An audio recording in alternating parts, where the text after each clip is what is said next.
So, gender is a powerful way in which we identify and accidentally perpetuate suffering sometimes.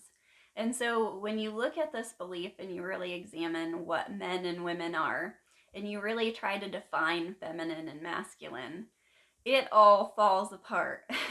And I know this because I've tried to do this so many times.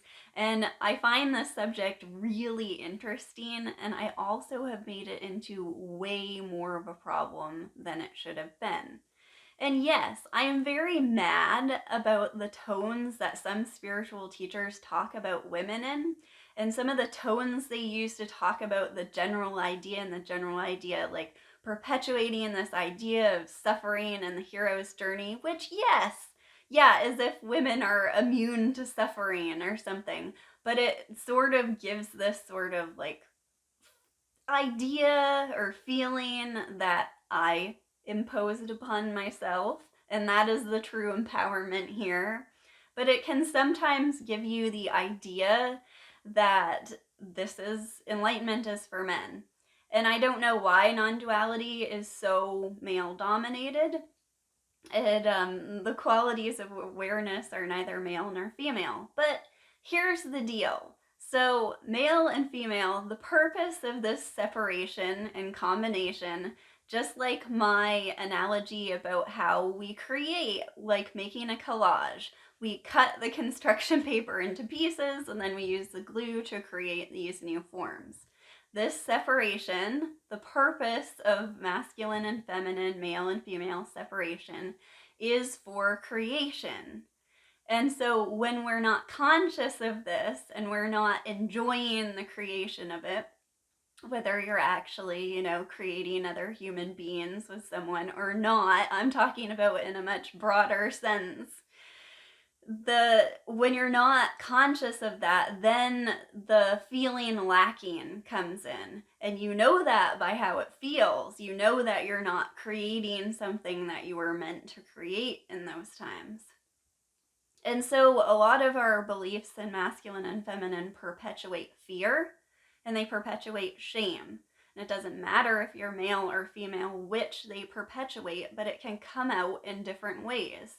And because we've been taught by society, whether we have accepted those beliefs society gave us or completely rejected those beliefs, we may have rejected them in an accepting way and have been already above the gender identification. And I've met people like this who, just for whatever reason, never accepted a belief, a common belief that most of us struggle with, but just have never been affected by it.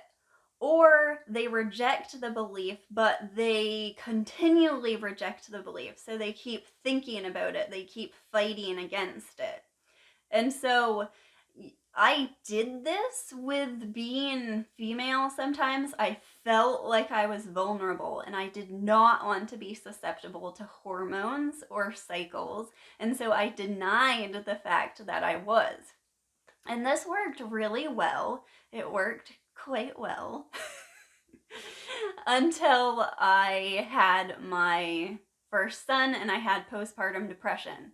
And then I discovered Eckhart Tolle's book, and I absolutely loved The Power of Now. The whole thing just was like answers to questions that I didn't even know could be answered. It was kind of the way I still feel about discovering all this stuff, just the amazement that it's here, except for one section which I could not understand why he was talking about, which was about the feminine cycle and how there are times when the certain feelings and certain cannot be avoided anymore and they come up. And since then, I've realized that this is completely key to spiritual purification or clearing karma or whatever you want to call it. That there are times when we start to feel terrible and we go in the direction of clarity, we go in the direction of feeling good, and we seek to sort of like clear these energies and accept them and see them for what they are. And then we see something about ourselves and we clear it out, we see it for what it is. And so for whatever reason, the susceptibility that I believed that this was an awful thing, I realized what the experience of it really was. But when I first read that, I didn't accept it and I didn't want to. And I feel like sometimes it's a lot easier to teach people, to make a YouTube video and have a teaching that works for everyone, no matter what mood they're in, no matter what stage in life they are in, no matter what stage of the path they're in. And we kind of try to get spiritual teachings to just sort of like fit a mold. And so in society, we don't like the idea of cycles. We don't like the idea of cycles because that kills our identification. We want to be one thing today and we want to know that we're going to be that one thing next week.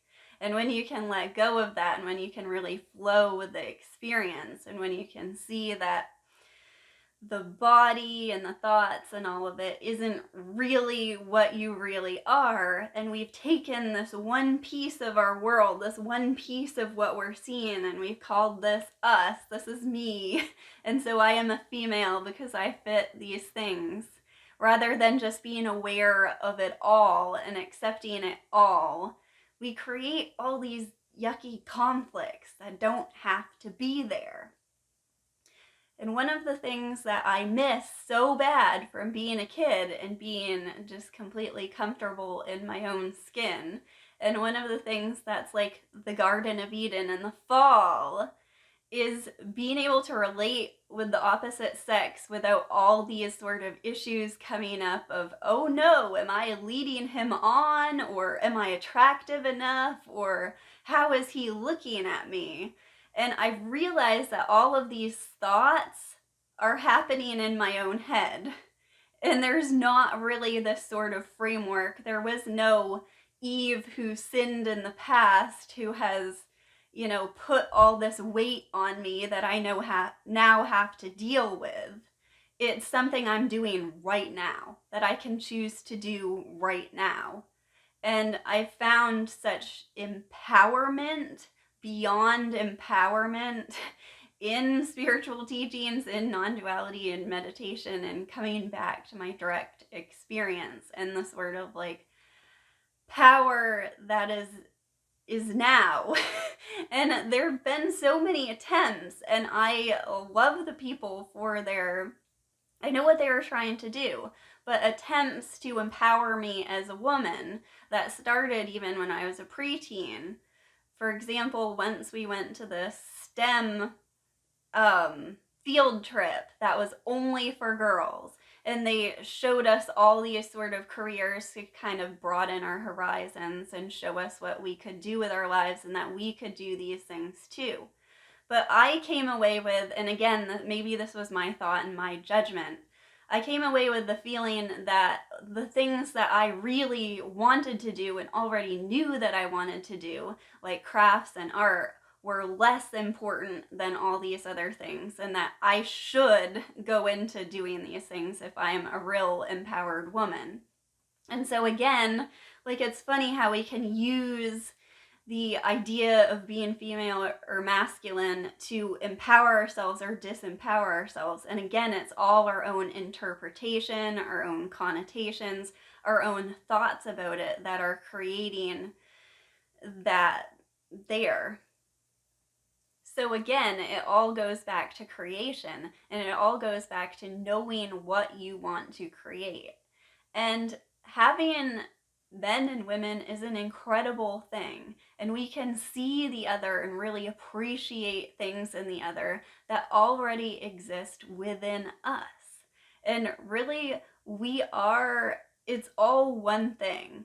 And this is kind of a weird analogy, but I love it and I'll never forget it. And it came from the book Mr. God, This Is Anna, which I recommended a little while ago. And it's still just, oh my God, that book. But anyway, the book is kind of weird in some ways too. And this, of course, non-duality and there's no male and female is weird. But somebody was playing with balloons, and so she found this piece of a popped balloon on the sidewalk and started using it to contemplate. And she calls over the author of the book and shows him her discovery. And she sticks her finger in the balloon and she says, "Look, this looks like the male part." And she turns it around and says, "And this is the female." And I made one action and it created both of those. And I just thought that was just an incredible pointer to show that this is like one action creates both, and how non-duality and duality is one. But what do you want to create? That's really it. And we can often focus on ways in which females are repressed or females are misrepresented in our field. And how does it feel to focus on those things? Like, there's a desire that's born out of focusing on things like that. But look for the true empowerment. Connect with the source in yourself. And if you find yourself like really angry at men or women, or just kind of upset with these sort of gender identifications, find someone who empowers you.